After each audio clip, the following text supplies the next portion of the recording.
నమస్తే, welcome to AC news. Andhra Pradesh రాష్ట్రంలో అర్హులందరికీ సంక్షేమ పథకాలు అందేలా అధికారులు చొరవ చూపాలని, ఖరీఫ్ సీజన్లో ఎటువంటి ఇబ్బందులు లేకుండా ఇప్పటి నుంచే కాలువ పనులు చేయించుకోవాలని విద్యుత్ శాఖ మంత్రి గొట్టిపాటి రవికుమార్ అన్నారు. పల్నాడు జిల్లా వివిధ శాఖల అధికారులతో మంత్రి రవికుమార్ సమీక్షా సమావేశాన్ని నిర్వహించారు. ఈ సందర్భంగా ఆయన మాట్లాడుతూ పెద్దకూరపాడు 35 ఎత్తిపోతల పథకాలు పనులు చేసే విధంగా అధికారులు చూడాలని, ఎన్డీఏ కూటమి ప్రభుత్వం అధికారంలోకి వచ్చిన తర్వాత పెన్షన్లు ప్రతి నెల 1వ తేదీన పెంచిన విధంగా ఇస్తున్నారని, గ్యాస్ నగదు అర్హుడైన ప్రతి ఒక్కరికి అందే విధంగా చూడాలన్నారు. నియోజకవర్గంలో ఎక్కడా లోపాలు లేకుండా పనిచేస్తే ఎమ్మెల్యేతో పాటు నియోజకవర్గానికి మరియు ప్రభుత్వానికి మంచి పేరు వస్తుందని మంత్రి రవికుమార్ తెలియజేశారు. ఇవన్నిటి కూడా మాట్లాడుకోవడం ముఖ్యంగా అగ్రికల్చర్ రేపు సీజన్కి ఏ విధంగా, అట్లానే ఇరిగేషన్ రేపు సీజన్ వచ్చే లోపల ఏ విధంగా మనం కాలువలన్నీ కూడా రెడీ చేసుకోవాలి. అగ్రికల్చర్ సీజన్ వచ్చే ముందుగా ఇవన్నీ ప్లాన్ ప్రకారం ఏ టైంలో ఏం పని చేయాలనేది ముందు చూపుతూ మనం వెళ్ళాలి. అదేవిధంగా ఆర్ఎన్ఆర్కి సంబంధించి కొంత బరేల్ గ్రౌండ్ సంబంధించి కానీ అది కూడా ప్రపోజల్ కూడా పంపించుకోవాలి. తొందరగా పంపించుకొని తొందరగా చేసుకుంటే కానీ మనకి రిజల్ట్ రాదన్నమాట. ఇవన్నీ కూడా తప్పకుండా చేసుకోవాలి. ఇంకోటి ఏంటంటే ముఖ్యంగా మనం సూపర్ 6 కార్యక్రమం ద్వారా ప్రజల్లోకి మనం ఏదైతే ముఖ్యమంత్రి గారు ఆ రోజు హామీ ఇచ్చారో వాటిని కూడా ఒకదాని తర్వాత ఒకటి చేసుకుంటే వెళ్తాం. ముఖ్యంగా పెన్షన్స్ ఒకటి, పెన్షన్ సంగతి అందరికీ తెలిసిందే. అన్నిటి కూడా జాగ్రత్తగా ఫస్ట్ తారీఖుని ఇస్తున్నాం. అదొకటి జాగ్రత్తగా బాగానే జరుగుతుంది. ముఖ్యంగా కలెక్టర్ గారు జేసీ ఈ గ్యాస్ కనెక్షన్స్ మనం ఏదైతే 2 సిలిండర్లు ఇస్తున్నాం కదా, అది కొన్ని చిన్న చిన్న ప్రాబ్లమ్స్ వల్ల కొంతమందికి రియల్ బెనిఫిషరీస్కి గ్యాస్ అమ్ముతారు. అది కొన్ని టెక్నికల్ ప్రాబ్లమ్స్ చెప్తున్నారు. వాటి మీద ప్రత్యేకంగా దృష్టి పెట్టాలి. అది ఎందుకంటే మనం 100 మందికి ఇచ్చి ఒక 2-3 రాకపోయినా మనం వెళ్ళే మీటింగ్స్ దగ్గర మాకు గ్యాస్ రాలేదంటారు. ఆ నెగిటివ్ పబ్లిసిటీ ఎక్కువ వెళ్తుంది అన్నమాట. ఎందుకంటే మనం అన్ని టెక్నికల్ డిపార్ట్మెంట్ పరిధిగా చేస్తున్నాం కాబట్టి అవి ఫీల్డ్ మనం డైరెక్ట్గా వెళ్ళి గ్యాస్ డబ్బులు ఇవ్వట్లేదు కాబట్టి వాళ్ళ అకౌంట్స్లో పడుతుంది కాబట్టి ఆ గ్యాస్ స్టేషన్స్ వాళ్ళని పిలిపించి ఇమీడియట్గా వాళ్ళ గ్యాస్ పరిధిలో ఉండే ఎంతమందికి బెనిఫిషరీస్కి ఇస్తున్నాము, ఎంతమందికి గ్యాస్ రీచ్ కావట్లేదు ఒకసారి ఇమీడియట్గా దాన్ని మెయింటైన్ అవుతుంది.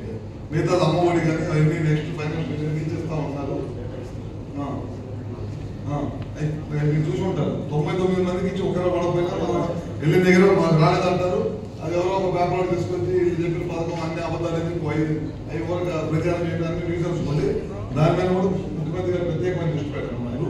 ఇవన్నీ కూడా తప్పకుండా ఇప్పుడు ఏదైతే రివ్యూ మీటింగ్ జరిగిందో ఎన్ని సబ్జెక్ట్స్ మాట్లాడుకున్నామో వీటన్నిటిని కూడా ఇందాక మనం మాట్లాడేటప్పుడు ఒకటి అనుకున్నాం. మన జిల్లా హెడ్స్ ఉంటారు, వాళ్ళు రివ్యూ చేయండి కాన్స్టిట్యున్సీ మీద. రివ్యూ చేసి ఎమ్మెల్యే గారితో కూడా కూర్చొని ఏదైతే మీరు ప్రపోజల్ పంపించారో ఆ ప్రపోజల్స్ లిస్ట్ కనుక ఎమ్మెల్యే గారికి కూడా ఇస్తే కనుక వీటిని మేము వెళ్ళి డైరెక్ట్గా పైన ఉన్న ముఖ్యమంత్రి గారి దగ్గర, లేకపోతే మినిస్టర్స్ దగ్గర, లేకపోతే పైన ఉన్న హెడ్ ఆఫ్ ది డిపార్ట్మెంట్స్ దగ్గర ఎమ్మెల్యే గారు కూడా పరిశీలి చేసుకొని ఫాలోఅప్ చేసుకుంటారు. అప్పుడే పనులు జరుగుతాయి అన్నమాట. ఎందుకంటే మనకు శాంక్షన్ వచ్చి జీవోలు వచ్చిన తర్వాత మళ్ళీ టెండర్ పిలిచి మళ్ళీ ప్రజలకు ఉపయోగంలో తీసుకురావాలంటే 3-4 సంవత్సరాలు టైం పట్టింది. ఏదైనా ఫస్ట్ 1 or 2 years మనం ప్రపోజల్ పెట్టుకుని శాంక్షన్స్ తీసుకొచ్చినవి లాస్ట్ 5th year ప్రజలకు అందుతుంది. ఇది దృష్టిలో పెట్టుకొని పనిచేస్తే కనుక ఎమ్మెల్యే గారికి మంచి పేరు వచ్చింది, కాన్స్టిట్యున్సీకి మంచి పేరు వచ్చింది. అందుకని ప్రత్యేకంగా దృష్టి పెట్టి, ఎందుకంటే వాళ్ళ ఎప్పటి నుంచి అనుకున్నాం కలెక్టర్ గారు మేము ఉన్నాం కూడా ఇక్కడ వచ్చి కూర్చోవాలని. అందుకని ఎంపీ గారు మేము ప్లాన్ చేసుకుని వాళ్ళ మార్నింగ్ అవర్స్లో ఇక్కడ కూర్చోవాలి. అన్ని డిపార్ట్మెంట్తో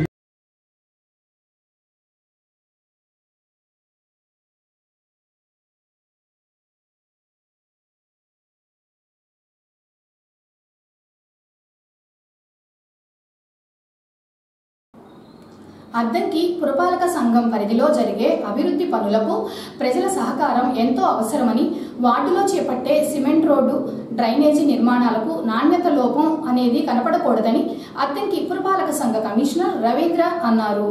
అద్దంకి మున్సిపాలిటీ పరిధిలో బుధవారం కమిషనర్ రవీంద్ర పలు వార్డుల్లో పర్యటించారు. 2వ వార్డులో డ్రైనేజీ పూడికతీత పనులు పరిశీలించి స్థానికులతో మాట్లాడి వార్డులో ఉన్న సమస్యల గురించి అడిగి తెలుసుకున్నారు. డ్రైనేజీలో చెత్తా చెదారం వేయకుండా చూసుకుంటే డ్రైనేజీలు పూడిపోకుండా ఉంటాయని కమిషనర్ చెప్పారు. 4వ వార్డులో జరుగుతున్న సిమెంట్ రోడ్డు నిర్మాణ పనులు తనిఖీ చేసి నాణ్యతను చూశారు. అలాగే 5వ వార్డులో డ్రైనేజీ మీద అక్రమ నిర్మాణాలు చేపట్టడంతో జేసీబీ ద్వారా వాటిని తొలగిస్తుండగా పరిశీలించి సిబ్బందికి పలు సూచనలు ఇచ్చారు.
ఏడా కన్నా కట్ట మొత్తుంది సార్ అది తీసేటప్పుడు ముగిది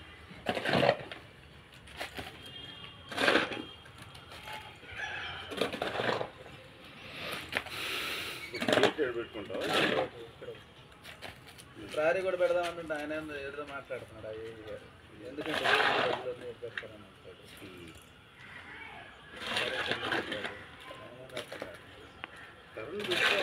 మేము ఇంట్రెస్ట్ మేము చెప్పి చేయించుకోండి ఆయన ఉన్నవరకు మాట్లాడుతున్నాను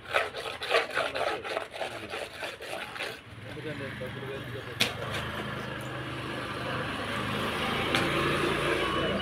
బాగు చేసుకోవాల్సిన కొత్తగా రావాలంటే ఒక రకం సంస్కృతి కూడా చూసుకోవచ్చు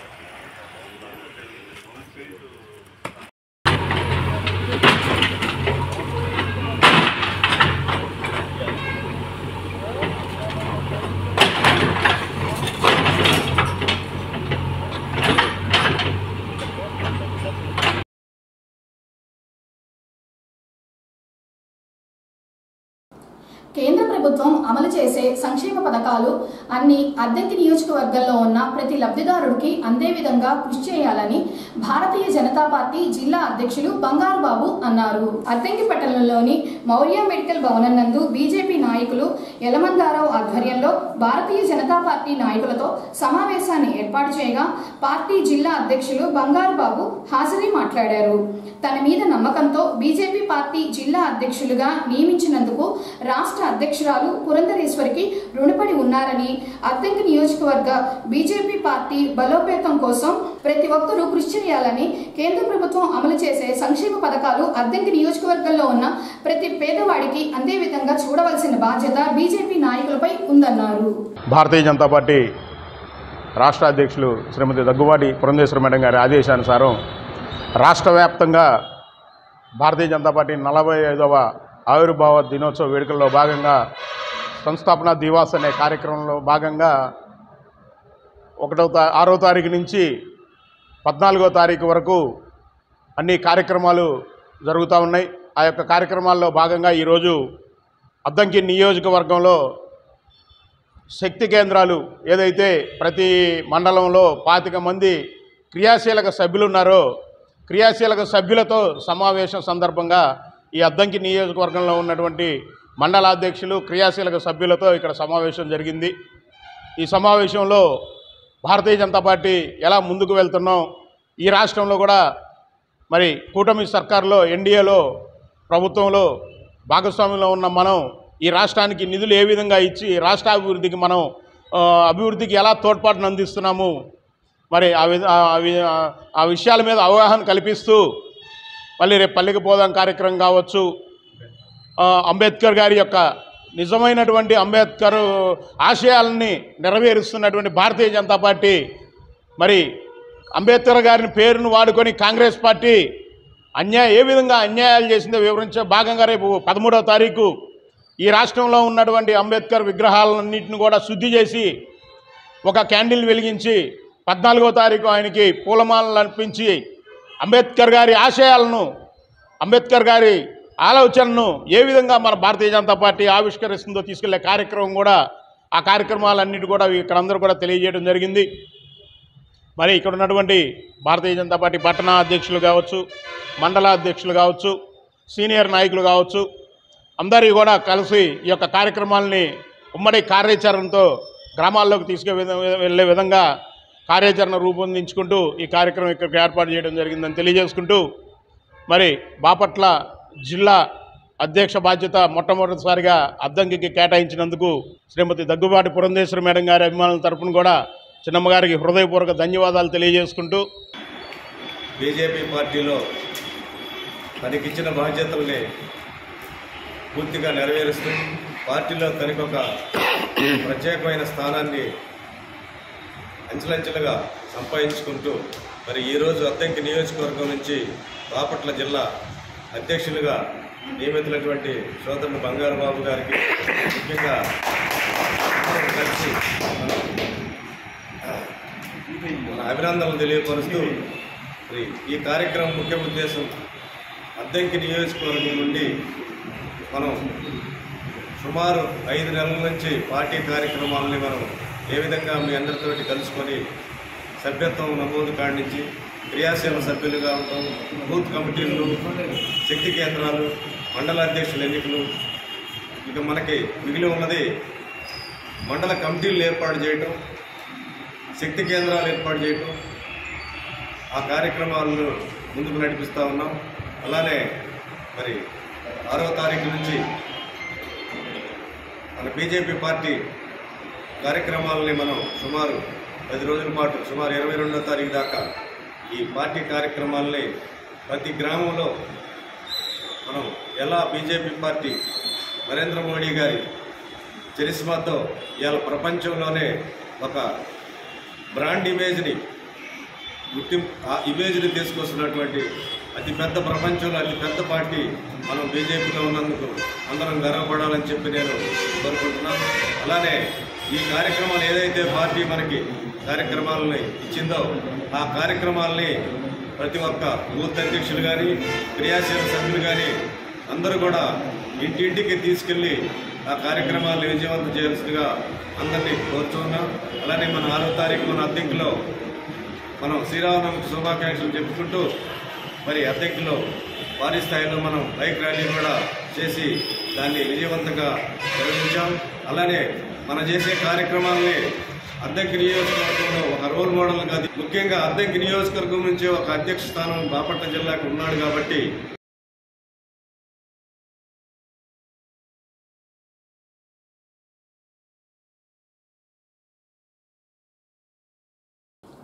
బడి ఏడు పిల్లలందరూ బడిలో ఉండాలే కానీ పనిలో ఉండకూడదని అద్దంకి మండలంలోని ప్రభుత్వ పాఠశాలల ప్రధానోపాధ్యాయులు, ఉపాధ్యాయులు కలిసి ఇంటింటికి బడి మానేసిన పిల్లలందరినీ బడిలో చేర్పిస్తున్నారని అద్దంకి మండల విద్యాశాఖ అధికారి బూదాటి సుధాకర్ అన్నారు. అద్దంకి మండలంలోని బడి మానేసిన పిల్లలు ఎక్కడ బడిలో చేరని పిల్లలను గుర్తించి బుధవారం అద్దంకి ప్రభుత్వ బాలుర పాఠశాలలో ఎంఈఓ సుధాకర్ సమక్షంలో చేర్పించారు.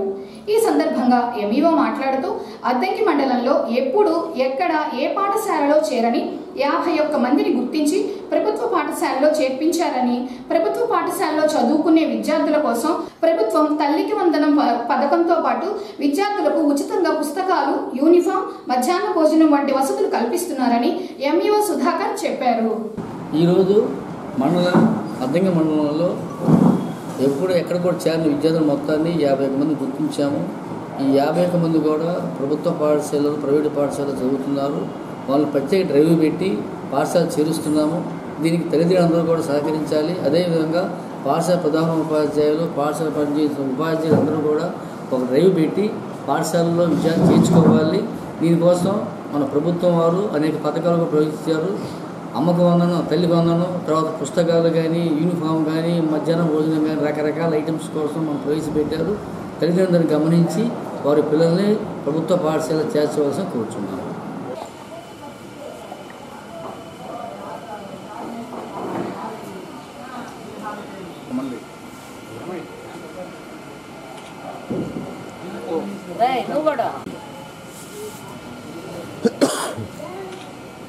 నెక్స్ట్ ఎవరు?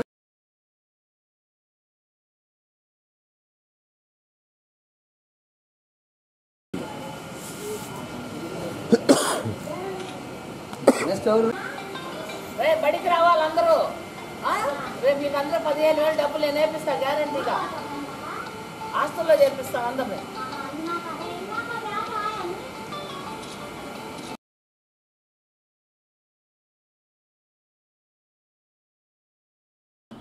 ద్విచక్ర వాహనాలు నడిపే ప్రతి ఒక్కరూ తప్పనిసరిగా లైసెన్స్ కలిగి హెల్మెట్ ధరించి నడపాలని అద్దంకి ఎస్ఐ కాదర్ బాషా తెలిపారు. ఎస్ఐ కాదర్ బాషా అద్దంకి పట్టణంలోని సింగరకొండ రోడ్లో హెల్మెట్ పై అవగాహన కల్పించారు. ద్విచక్ర వాహనాలు నడిపే ప్రతి ఒక్కరూ హెల్మెట్ ధరించాలని, హెల్మెట్ ఉండి అనుకోకుండా ప్రమాదం జరిగితే ప్రాణాల నుంచి సురక్షితంగా బయటకు పడవచ్చని ఎస్ఐ చెప్పారు. దయచేసి హెల్మెట్ లేకుండా ద్విచక్ర వాహనాలు నడపవద్దని ఎస్ఐ వాహనదారులకు సూచించారు.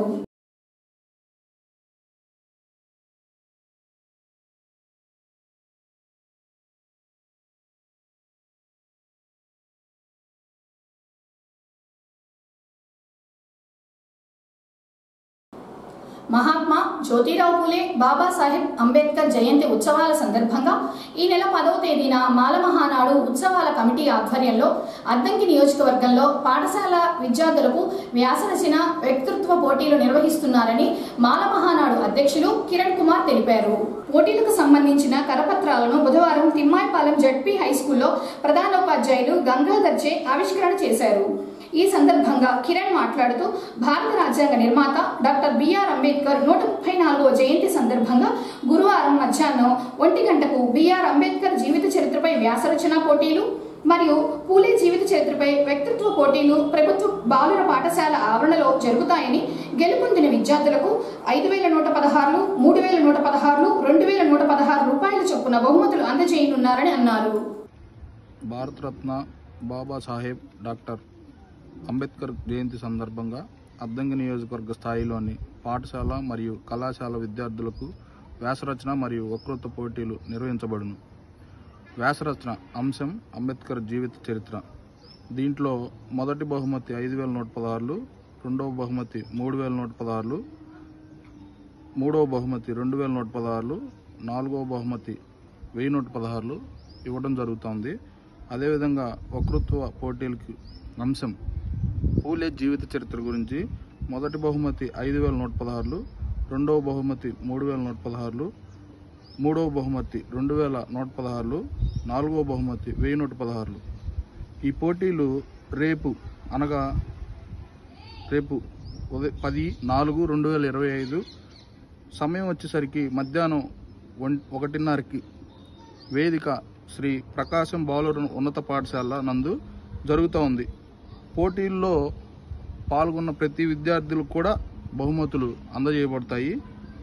ఇట్లు మహాత్మా జ్యోతిరావు పూలే బాబాసాహెబ్ అంబేద్కర్ జయంతి ఉత్సవాల కమిటీ అద్దంకి. మీరెవరన్నా దీంట్లో ఏదైనా విషయానికి సంబంధించినటువంటి కాంటాక్ట్ నెంబర్లు ఏదైనా కావాలంటే 9949303085 నెంబర్కి మరియు 9603107919 నెంబర్కి ఫోన్ చేసి మీకు ఏదైనా సందేహాలు ఉంటే తెలుసుకోవచ్చు. అదేవిధంగా ఏదైతే ఈ వ్యాసరచన అదేవిధంగా వక్తృత్వ పోటీలు ఉన్నాయో నియోజకవర్గ స్థాయిలో ఉన్నటువంటి విద్యార్థులందరికీ కూడా ఆహ్వానమే. తప్పకుండా ఈ అవకాశాన్ని అందరూ సద్వినియోగం చేసుకోవాలని